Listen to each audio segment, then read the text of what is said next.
she wasn't a bad actress. She was quite a good actress. I mean, she should stick to acting. That was all false. I mean, it was somebody else's house. You know, all the stuff was brand new. Every kettle was gleaming. You know, kitchens are not like that.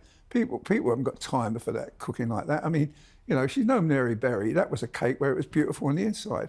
Well, you know, it's fine, but you know, who says that about a cake? Nobody. It's just, it was false. The whole thing was just, I don't know, I think it was a con. And, you know, and she was so nice to Daniel. I mean, pity she wasn't so nice to her own staff. I mean, she was, when she was at Kensington Palace, you know. So it was false, absolutely false. And I'll tell you what, I think there'll be no second series. And if there is, I think whoever's watching it must be bored because, must be not bored, must be excited by it because I thought it was terrible. I agree with a lot of what you've said, but I will say there is clearly a space for aspirational shows. They exist. There's a lot of them and they're really successful.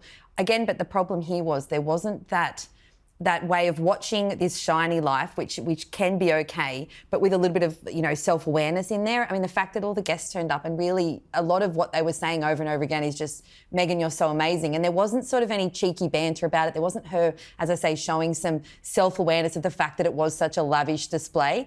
I think that there's a way to make that work, and I just don't think it landed at all. It just felt very, very glossy. And again, like, we just learned absolutely nothing about her. When Daniel said that, I said, what a lovely way to present the piece. I can't believe it. I mean, it was just so... Oh. I think there was one stage when he also said, this is going to take several hours. And she said, well, have you got somewhere else to go? We're like, I think we all just went, yeah, we've all got somewhere. The King, very, very important week for the King. Very, very vital few days for the King. He hosted the Ukrainian President Zelensky at Sandringham. We broke the story in the Sun. We knew it was going to happen. How important or vital is it for King Charles to meet Zelensky after everything that's been going on in recent days and weeks? I thought it was tremendous he did that, the King. I thought the way President Zelensky was treated by the American president and his vice president was appalling.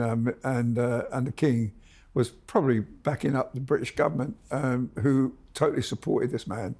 And I thought it was very warm, the pictures, and the King smiling, and you know, and normally with those occasions it's one photograph of them shaking hands, but there were several, you know, seeing him off and making him feel very welcome. And I bet you in that conversation the King was really, really understanding of Zelensky's problems, and he probably listened to him, and they probably had a really heart-to-heart chat about the problems facing this country. We never know about the conversation, and neither should we, but knowing our King, and I think he's a very compassionate man and a very, you know, a very kind person, and I think it would have been great for Zelensky to have that man, you know, come for him in many ways. And the fact is that this Ukraine thing is just a massive story now. Everybody, the whole world's concerned about it, and I think the King just brought a bit of comfort to that man, yeah. I thought it was really nice. Well, he's spoken out in favour of Ukraine. I remember on the second anniversary of Russia's invasion, he spoke about Russian aggression, and he spoke about the heroism and valour of Ukrainian people. But he has also issued Donald Trump with an invitation, an official kind of invitation for a state visit. Is Charles in a difficult diplomatic situation here? Well, I do. I feel that, you know, he's a president of the United States, and if a visit helps our Prime Minister and their government to do better business with America, I think, you know, anything to do that. I mean, the King would have been advised anyway to probably issue that invitation. And knowing him, if he thought it was going to do some good, he would agree to it, you know, and I think that's fine. And, you know, pretty soon I imagine there'll be some, if when President Trump comes here, there'll be a reciprocal visit by the King and Queen to the United States. So it can only do good things. And of course, you know, the King is such an amazing man. I mean, I know I'm his biggest hero, I know that, and I keep going on about it, but he very carefully thinks these through for himself, and he would value it on that. He wouldn't just because the Prime Minister said, I want you to do that, he'd do it. He would not if he didn't think it was worth it. And I think, and that's my view, and I just know that if he goes to America, he'll get great reception. I think there's a few things to add to that. I completely agree in terms of what you've said about offering comfort to President Zelensky after what was an unbelievably volatile weekend and quite the shockwaves were really felt around the world. It also provided comfort to a lot of people who are concerned about the state of global affairs at the moment. And we've spoken on this show right after the US election last year about the potential role of significance that Charles will have moving on into the future in international relations, and the fact that it's already happening here where he's wielding an unbelievable amount of power, really, in terms of kind of diplomatically bridging a lot of situations that are all moving very, very fast. And it's actually the best display of the King's diplomacy at the moment. And when you said, does he run the risk of, he's between two very volatile camps?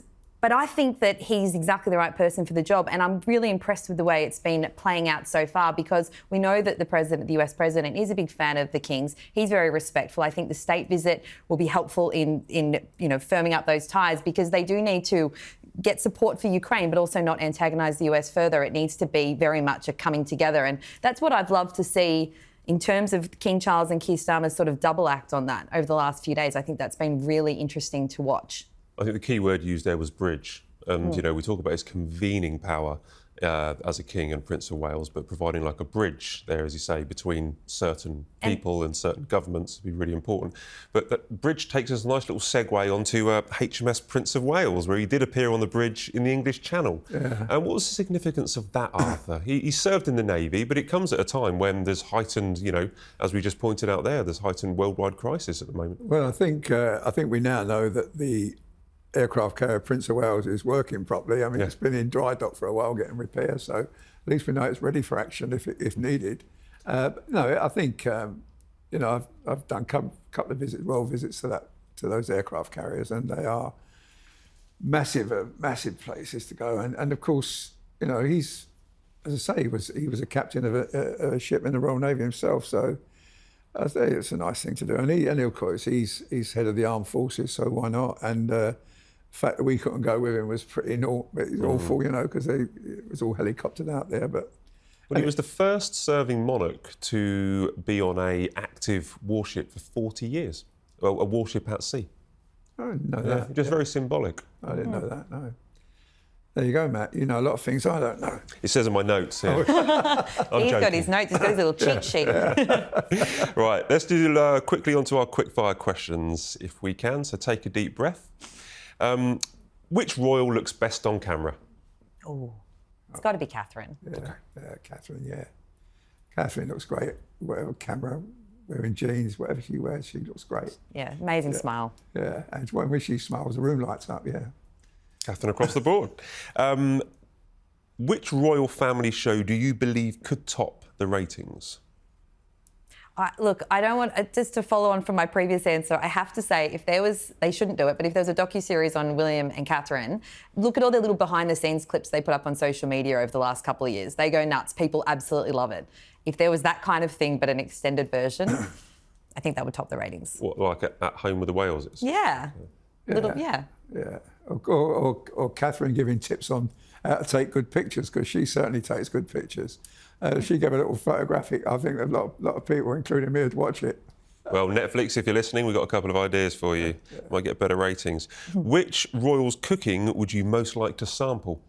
It has to be Meghan's, only because I've got to say the food did look delicious. Like a bit too many edible flowers, but I would like to try that food. The donuts especially. Yeah, but you'd be starving, you starve to death waiting for it, wouldn't you? Took so long to cook.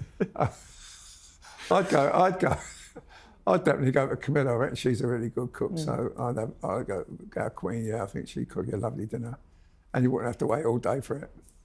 And you beat the palace when you got to eat it, so that's pretty cool. Yeah. And finally, which royal would you most like to have a drink with? Well, I tell you, I've had a drink with Harry a couple of times, and he's fun. He's so much fun. He gets involved. He makes you laugh. He takes the mickey. He reminds you of when you've upset him in the past. He's good fun. I mean, I think I'd like really like another drink with Harry. What's his drink of choice? Do you know what Harry would drink? Harry, I think he drinks like beer. Yeah.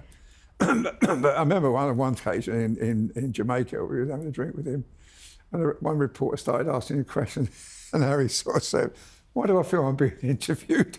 I'll come in for a drink." And it was just, he was fun. He was good fun, yeah. I would love to go out for a drink with Beatrice and Eugenie because I feel like they have all the celebrity and royal gossip. I think you'd have a really good chat with them. Yeah. They seem fun. Nice kids, yeah.